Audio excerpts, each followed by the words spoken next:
Today I am talking to about International Mother Language Day.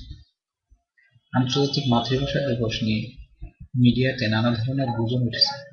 এটার main কারণ হচ্ছে media কর্মীরা ঢালাওভাবে বিভিন্ন রং মিশিয়ে যেভাবে আন্তর্জাতিক মাতৃ দিবসকে প্রচারণার কাজে লেগেছে, সেজন্য সাধারণ পাবলিকরা নানা ধরনের বিভ্রান্তিকর পরিস্থিতিতে পড়ে যাচ্ছে।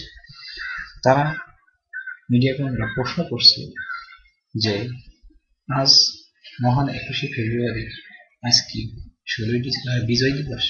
তখন একজন সাধারণ পাবলিক তার কাছে যে প্রশ্নটা করা হয়, সে কোনো কিছু না ভেবে ঢালাও বলে দেয় হ্যাঁ। সুতরাং এই ধরনের বিভ্রান্তিকর পরিস্থিতি সৃষ্টি না করার জন্য বিভিন্ন ধরনের মিডিয়া কর্মীদেরকে আন্তরিকভাবে জানানো যাচ্ছে, যাতে এই দিবসটাকে কোনোভাবে নেগেটিভ ভাবে পরিচালনা করা হয়। সেজন্য আন্তর্জাতিকভাবে বিভিন্ন মিডিয়া কর্মীদের অনুরোধ করা হচ্ছে। ধন্যবাদ।